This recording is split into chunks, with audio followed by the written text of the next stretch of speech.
প্রিয় শিক্ষার্থীরা, আজকের এই ভিডিওতে আমরা আলোচনা করব ফিনান্স প্রথম পত্রের রাজশাহী বোর্ড 2021-এর সৃজনশীল 11। এটা মূলত ঝুঁকি ও মুনাফার হার অধ্যায়ের একটি গুরুত্বপূর্ণ অঙ্ক। এটার গতাকে বলা আছে যে পোর্টফোলিও আয়ের হার নির্ণয় করো। আমরা সাধারণত পেয়ে থাকি যে শুধু আয়ের হার নির্ণয় করো, কিন্তু এই প্রশ্নে একটু ব্যতিক্রম এই বলা আছে যে পোর্টফোলিও আয়ের হার নির্ণয় করো। আমাদের কাছে অপশন আছে দুইটি, একটি হচ্ছে এক্স শেয়ার আর একটি হচ্ছে ওয়াই শেয়ার। আমরা যৌথভাবে বা সমন্বয়ে আমরা বিনিয়োগ করতে যাচ্ছি, এটাকে মূলত বলা হয় পোর্টফোলিও বিনিয়োগ বা পোর্টফোলিও আয়ের হার নির্ণয়। তাহলে আমরা এক্স এবং ওয়াই দুইটি কোম্পানি থেকে কী পরিমাণ আয় পাবো বা কী পরিমাণ আয়ের হার হবে, এটাকে আমাদের নির্ণয় করতে বলা হয়েছে, যার জন্য আমরা এটাকে বলবো পোর্টফোলিও আয়ের হার। কোন কোন মানগুলো দেওয়া আছে একটু দেখবো, আর যে মানগুলো দেওয়া আছে আমরা এখানে লিখবো, এখানে আমরা ডিক্লেয়ার করব কোন মানগুলো দেওয়া আছে। তাহলে আমরা প্রথমেই দেখতে পাচ্ছি মান দেওয়া আছে যে আর বার এক্স এর মান দেওয়া আছে 14%, আমরা লিখলাম। তারপর হচ্ছে আর বার ওয়াই এর মান দেওয়া আছে 12%, লিখলাম। তারপরে আরও একটু বলা আছে যে ডব্লিউ এক্স এবং ডব্লিউ ওয়াই এর মান, মানে আমার টোটাল যে বিনিয়োগের অর্থটা, এটার কত ভাগ আমি এক্সে বিনিয়োগ করতে যাচ্ছি এবং এটার কত ভাগ আমি ওয়াইয়ে বিনিয়োগ করতে যাচ্ছি। আমার টোটাল বিনিয়োগকৃত অর্থের 60 ভাগ আমি এক্স এই শেয়ারে বিনিয়োগ করতে যাচ্ছি এবং 40 ভাগ করতে যাচ্ছি আমি ওয়াইয়ের শেয়ারে। তাহলে 60 ভাগ বা 60% বলা আছে। আসলে এগুলো আমরা বলতে পারি যে এই ডব্লিউ মানগুলো পার্সেন্টে রাখা যায় না, এগুলোকে ভেঙে লিখতে হয়, যার জন্য আমি 60%কে ভেঙে লিখেছি যে 0.0 এই 0.60, আর 40%কে আমি ভেঙে লিখেছি 0.40। অলওয়েজ আমাদের ডব্লিউর মানগুলো বা ওয়াইডের মানগুলো বা ভারের মানগুলো আমাদের ভেঙে লিখতে হয়, আর এই আর এর মানগুলো না ভাঙলেও আমাদের চলে। আর এগুলোর সমন্বয়ে আমরা এখন সূত্রটা ক্রিয়েট করব। যেহেতু আমাদের প্রকল্প ছিল দুইটি, প্রথমে এক্সের কাজ করব, তারপর ওয়াইয়ের কাজ। তাহলে লিখব এক্স এই আর বার এক্স গুণ ডব্লিউ এক্স, সেমভাবে আবার লিখব আর বার ওয়াই ডব্লিউ ওয়াই। আমাদের সূত্র ক্রিয়েট করা হয়ে গেল। এখন শুধু মানগুলো লিখলেই কাঙ্ক্ষিত উত্তর পেয়ে যাব। তাহলে এখানে আমরা মান লিখলাম, আর বার এক্সের মান 14, আর ডব্লিউ এক্সের মান দেওয়া আছে যে 0.60 লিখলাম, প্লাস তো প্লাসেই। আবার আমরা আর বার ওয়াইয়ের মান লিখলাম, আর বার ওয়াইয়ের মান হচ্ছে 12, লিখলাম 12, গুণ তো গুণেই। এখন ডব্লিউ ওয়াইয়ের মান লিখলাম 0.40। এই দুইটা ভ্যালু গুণ করলে পেলাম আমরা এই মানটা, প্লাস তো প্লাসে। আবার এই দুইটা ভ্যালু গুণ করলে আমরা পেলাম এই মানটা। এই দুইটা মানের সম্পর্ক হচ্ছে যুগের, আমরা যোগ করে পাচ্ছি 13.2%। আর যেহেতু এটা আসলে ঝুঁকি ও মুনাফা রিলেটেড অধ্যায়ের, আমরা অবশ্যই উত্তর শেষে পার্সেন্টেজ দিয়ে দিব। এই ছিল মূলত এই আর পি এর মান বা পোর্টফোলিও আয়ের মান। এখন আমরা সলিউশন করব এটার ঘ দাগ। এখন আমরা ঘ সলিউশন করব।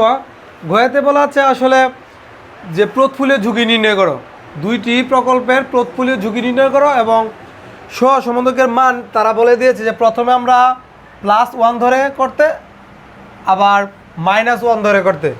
তাহলে অবশ্যই প্রথম দিকে আমরা +1 ধরেই করব।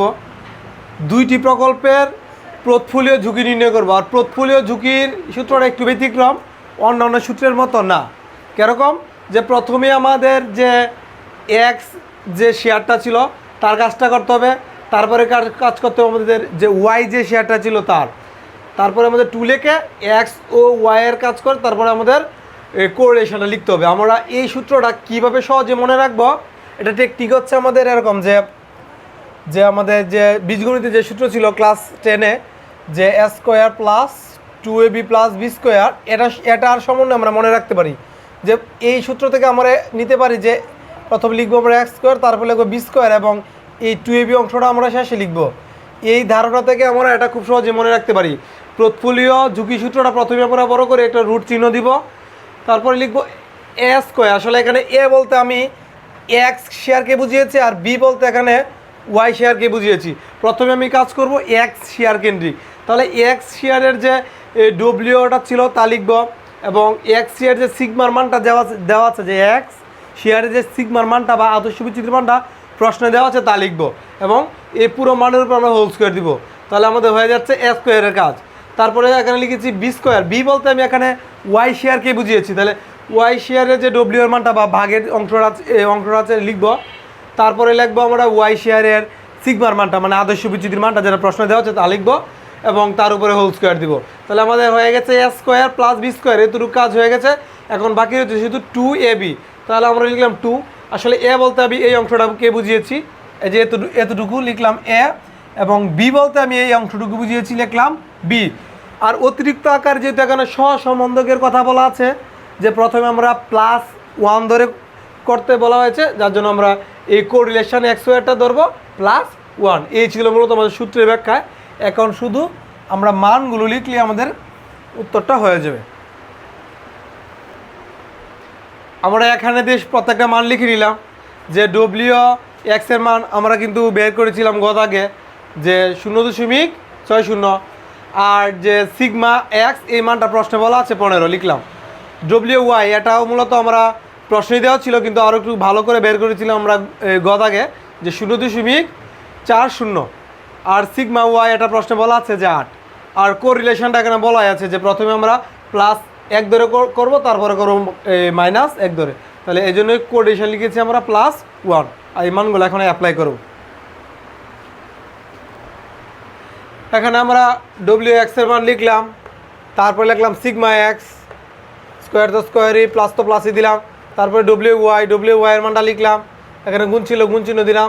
তারপরে সিগমা ওয়াই এর মান 8, হোল স্কোয়ার তো হোল স্কোয়ারই, প্লাস চিহ্ন দিলাম। তারপর 2 লিখলাম 2। তারপর হচ্ছে যে ডব্লিউ এক্স সিগমা এক্স, এই যে এই পুরোটা লিখলাম। তারপরে গুণাকারে রয়েছে আমাদের ডব্লিউ ওয়াই সিগমা ওয়াই, এই যে ডব্লিউ ওয়াই সিগমা ওয়াই, যে পুরোটা মান, এই যে পুরোটা মান লিখলাম। তারপরে কোরিলেশনের মানটা, যে কোরিলেশন মান হচ্ছে 1, এই যে +1 লিখলাম 1। রুট তো রুটেই, এই পূর্ণাঙ্গ কাজ করার পরে আমরা পেয়েছি এই মানটা, প্লাস তো প্লাসই দিলাম। এই পূর্ণাঙ্গ কাজটা করার পরে আমরা মান পেয়েছি এই মানটা, প্লাস তো প্লাসই দিলাম। এই পূর্ণাঙ্গ কাজটা করেছি মানে পুরো গুণের কাজটা করেছি, তারপরে আমরা মান পেয়েছি এটা। এই তিনটা ফিগার আমরা যোগ করে পেয়েছি 148.84, আর রুট তো অবশ্যই থাকবে। আর এই মানটাকে রুট করার পরে আমাদের মান হচ্ছে এরকম যে 12.2%। আর আমরা জানি যে উত্তর শেষে পার্সেন্ট দিতে হয়, যে এই ঝুঁকি রিলেটেড প্রশ্নগুলো করতে গেলে। এখন তো আমরা করেছি +1 ধরে সহসম্বন্ধকের মান বা কোরিলেশনের মান, এখন করব -1 ধরে, অন্যান্য মান ঠিকই থাকবে। তাহলে আমরা কোরিলেশনের মানটা চেঞ্জ করি, এখানে আমরা -1 ব্যবহার করি, আর অন্যান্যগুলো তো ঠিকই থাকবে। তাহলে এই দিক দিয়ে একটু চেঞ্জ হচ্ছে, যে এখানে লিখবো আমরা এখানে -1। তাহলে এই জায়গায় একটু চেঞ্জ আসবে, আমাদের পুরোটা মুছে নেই। তাহলে এখানে চেঞ্জটা হচ্ছে এরকম, যে এখানে যেহেতু -1, তাহলে এই গুণটা করার পরে মান তো এটাই থাকবে, কিন্তু চিহ্নের পরিবর্তন হবে, এখানে প্লাস চিহ্নটা হচ্ছে মাইনাস, আর এইগুলো তো স্বাভাবিকই থাকবে। এই দুইটা মান যোগ করেছি, এটা বাদ দিয়েছি, পেয়েছি 33.64, রুট তো রুটে। এই রুটের কাজটা করার পরে আমরা এখানে মান পেয়েছি 5.8%, এটা হচ্ছে আমাদের মাইনাস ধরে। তাহলে প্লাসও করেছি মাইনাসও করেছি। এখন তাদের প্রভাবটা কি, তারা বলেছিল যে +1 -1 ধরে যদি আমরা সহসম্বন্ধক ধরে অঙ্কটা সলিউশন করি তাহলে কী প্রভাব পড়বে। এখন প্রভাবটা বলবো, যে প্লাস ধরে আমাদের মান ছিল 12.2, আর মাইনাস ধরে আমরা মান পাচ্ছি 5.8। এই যে তফাৎটা, এই দুইটা তফাৎটাকে মূলত আমরা প্রভাব বলতে পারি। তাহলে এটা আসলে পার্থক্য হচ্ছে 6.4, এটাই মূলত প্রভাব, বা এতটুকু আমাদের মান সহসম্বন্ধকে হ্রাস পেয়েছে, এতটুকু লিখে দিলে তোমাদের কাঙ্ক্ষিত মান হয়ে যাবে। এই ছিল মূলত আজকে আমাদের পোর্টফোলিও রিলেটেড এই প্রশ্নের সমাধান।